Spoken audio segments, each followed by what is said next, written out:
Bir жерде китап окуп отурам ата. Ana şu kitapta şunday deb жазылып турат. Adamlardan bu dünyada köp külgöndörü ahirette köp ыйлашат. Adamlardan bu dünyada köp ыйлагандары ahirette köp külüşet dedi. Ошондон келиңиздер. Bir ruhani bir azık alıp жан дүйнөнү bir жакшылык менен байытып кайталы. Дагы bir китепте шундай жазылып турат. Гусул алган адамга эгерде ал адам зына менен гусул алса дейт. Зына кылган адам гусул алса, ана ошо гусул алган адамга гусул алынып аткан суунун өзүн алат айтат деди. Караңыз ай. Жана ошол сууну жер өзүнүн ичине батыргысы келбейт. Зынадан кылынып аткан гусул сууну дейт. Ошондон Аллах Таала сиз менен бизди харамдан, арамдан, жамандан өзү сактасын. Ош шаарында эки көзү көрбөгөн Асылбек деген бир тууганыбызга боорукерлер кайрымдуулук фонду менен биргеликте сиздерге окшогон жоомарт инсандар акча чогултуп домдон үй беришти. Ана şu жерде кызмат кылып отурам. Мени таасирленткен нерсе ошол эки көзү көрбөйт биринчи группадагы майып, аялы экинчи группадагы майып. Баласы бирөөсү со, дагы бирөөсүнүн эки көзү көрбөйт, эң кичинекейинин дагы эки көзү көрбөйт экен. Караңыз ай. Бирок мени таң калтырган нерсе эки көзү көрбөгөн ошол бала өзгөндө Самидин Кара Атабаевдардын бир туугандардын колунан талим тарбия алып 25 парага жакын Куран жаттаптыр. Караңыз. Ана şu жерде ырдап айттым. Көрбөгөн сенин көзүң көр эмес, көрүп аткан менин көзүм көр экен. Ана şu жерде балага ырдап айттым. Сен көрбөгөн көзүңө менин көрүп аткан көзүм суктанып, шилекей агып тамшанып атам. Анткени сен көрбөй аткан көзүң менен жаннатты биринчи көрөсүн, пайгамбар алейхисалам биринчи көрөсүн иншалла. Сенин көрбөгөн көзүңө шүгүрдө, анткени бу дүйнөнүн харамдарын көргөн жок. Бу дүйнөнүн зыналарын көргөн жок. Бу дүйнөнүн уяттарын көргөн жок. Сен ал көз менен иншалла жаннатка киресиң. Ошондо я Рабби, ана Идрис менин досум эле деп мени да жетелешти унутпа деп ыйла. Бисмилла. Bir gün bir аксакалдан сурайт. Аксакал, балалыгыңызды сагындыңызбы дейт. Ошондо аксакал айтат. Балам, балалык кезимди сагынган жокмун. Бирок балдарымдын балалыгын сагындым айланайын. Анткени балдарым бала кезинде мен келгенде мени сыйлашат эле, мен кеткенде мени сагынып ыйлашат эле. Азыр мурдагыдай болбой калды айланайын деген экен. Ошондон келиңиздер. Biz kimdir bирөөнү капа кылып коебуз. Анан намаз окуй беребиз. Kimdir bирөөдөн таарынып жүрөбүз. Таарынганыбызга 1 жылдан ашып кеткен, бирок намаз окуп жүрөбүз. Демек, ыйманыбыздын даражасына көңүл буруш керек. Kimdir bирөөнү таарынтып, капа кылып коюудан алыс болобу иншалла. Аюб алейхиссалам bir gün дуа кылды. Robbi inni masaniya zurri ve ente erhamur rahimin деп дуа кылды. Аюб алейхиссалам бул пайгамбар денесине курт басып кетет. Бүтүн денесине жара басып, жарасына курт басып кеткен кезде Аллахка дуа кыла берет. Bir gün şu дуаны кылат, анткени ошол денедеги жарадагы курт Аюб алейхиссаламдын тили менен дилине, жүрөгүнө зыян келтире баштайт. Ошондо дуа кылат, я Раббим, эгерде тилим менен дилим, жүрөгүм иштен чыкса, мен сени кантип эстеп, мен сага кантип зикир мактап айтам деди. Ошондо Аллахтын буйругу менен, өкүм менен палан жерге барып жуун, анан айык, ошондой айыкты. Бирок бул дуадан ала турган сабак, Аюб алейхиссаламдын окуясынан ала турган сабак шу: сиз менен биз ошо кезде Аюб алейхиссаламдын сырты курттап кеткен менен ичин ачып карасаңыз ыйман менен нур болчу да. Бүгүн сиз менен биздин içibizди sırtыбызга көмөрүп койсо, Аюб алейхисаламдан айырмабыз калбай калат. Тагырага бүгүнкү сиз менен биз сыртыбызды жалтыратып, нур кылып жасанышты билдик, бирок ички жан дүйнөбүз курттап кетти. Ошондон сиз менен биз бу дуага муктажбыз. Робби инни масания зурри ва анта архамур рахимин. Алла Таалам сиз менен биздин içibizdi sırtыбызды içibizге окшош. Аюб алейхисаламдын окуясынан сабак алып, иншалла арамдан алыс бола турган, өрнөктүү өмүр сүрө турган, акыретте иншалла пайгамбарыбыз алейхисалам, Аюб алейхисаламдар менен чогуу жаннатта жүрө турган инсандардан кылсын иншалла.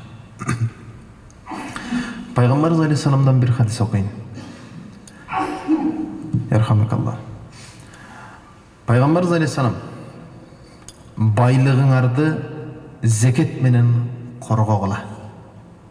Караңыздар. Байлыкты зекет менен коргогула деди. Хадис бул. Бир алымдын ушундай сөзү бар. Адам баласындагы байлык менен билимдин айырмасы бар. Билим байлыктан жакшыраак. Анткени байлыкты адам өзү коргойт. Ал эми адамды билим коргойт деди. Илим коргойт деди. Ошондон байлыкка караганда билимге көбүрөөк умтулуп, билимге көбүрөөк суусап, билимге көбүрөөк чаңкаган жаштар көп болсун. Хадисти улантам. Байлыгыңарды зекет менен коргогула. Ооруңар бар болсо, ооруңарды садака менен дабаалагыла деди. Караңыз, кандай сонун хадис. Байлыгыңар бар болсо, зекет менен коргогула. Банк менен эмес, кредит менен эмес, бирөөгө берип коюп эмес, зекет менен коргош керек байлыкты. Ооруңарды садака менен коргогула деди. Дабаалагыла.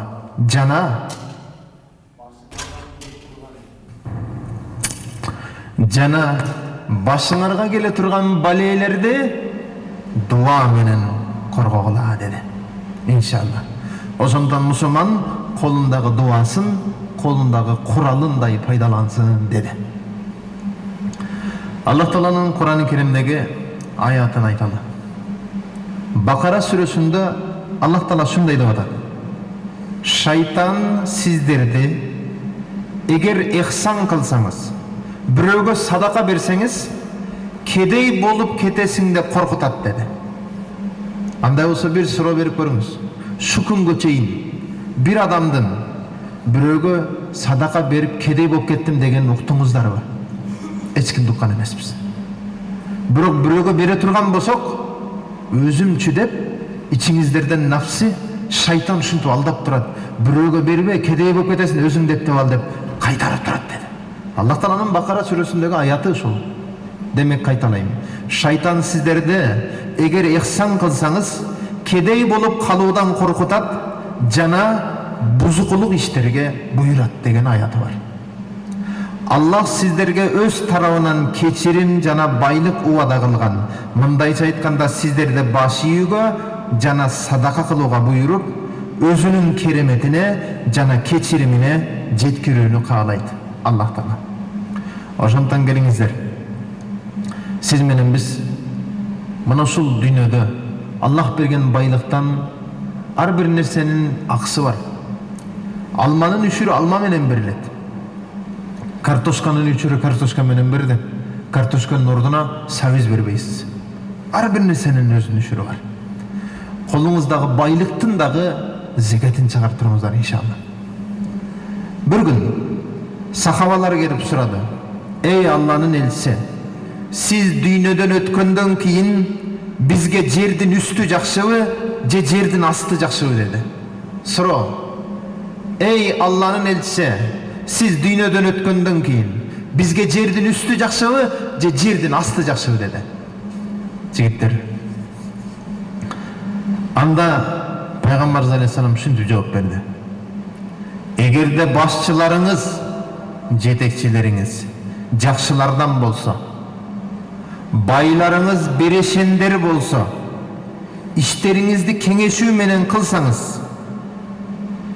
андай болсо сиздерге жердин астынан жердин үстү жакшы деди. Кайталайын. Эгерде байларыңыз берешен болсо, башчыларыңыз жакшы болсо, жана иштериңизди кеңешүү менен кылсаңыз. Эгерде башчыларыңыз жамандардан, байларыңыз сараңдардан, жана иштериңиз аялдарыңарга калып калган болсо, андай болсо жердин үстүнөн көрө асты жакшы деди. Bir алымдын ушундай сөзүн окуп отурам. Курсактары Кудайы, катындары кыбласы болуп калган эркектер көбөйүп баратат деп жазып койду. Сөздү караңыз ай. Курсактары Кудайы, катындары кыбласы болуп калган эркектер көбөйүп баратат деди. Мына хадистин акыркы жерин караңыз. Эгерде башчыларыңыз жамандардан, байларыңыз сараңдардан, жана иштериңиз аялдарыңарга калган болсо деди. Не десе эле билбейм, аялым билет деп калбайлы. Не десе эле билбейм, аялымдан сурайлы деп калбайлы. Ошондон шундай бир заман келди. Аялымдын настроениясы жок деп коногун көчөдөн күзөтүп калган эркектердин жашоосуна аралашып барабыз. Үйүңүзгө көп мейман чакырыңыз. Үйүңүзгө келе турган конок Кудайдын коногу. Хадиси куддусийде Аллах Таала шундай дейт. Кимде ким үйүнө келген менин коногумду жакшы кабыл алса, мен да анын о дүйнөгө кеткен тагыраагы менин жаныма келген, өлүп кеткен. Сөздү караңыз, хадиси куддусийде. Кимде ким үйүнө келген менин коногумду жакшы кабыл алса, мен да анын мага келген коногун жакшы кабыл алам деди. Караңыз ай. Үйүңүзгө келе турган конок Кудайдын коногу, аны ошондой сыйлаш керек. Конокту кандай тосуп алганың маанилүү эмес. Конокту кандай күзөткөнүң абдан маанилүү. Анткени уктап атканда келип калышы мүмкүн, билбейсиң. Бирок күзөтүш эң маанилүү болуш керек. Үйүңүзгө келген конок 10 дана ырыскы менен келет. Ал алып келген 10 дана ырыскынын бирөөсүн сиз менен кошо жеп, 9 дана ырыскыны үйүңүзгө таштап кетет. Караңыз ай. Ошондон эмне кылалы? Үйүбүзгө көп конок чакыралы. Биз заңгыраган үйлөрдү салып, үйүбүз бүткөндөн кийин үй тойду үйдө эмес ресторанда өткөрүп атабыз, үйүбүзгө эч ким келген жок.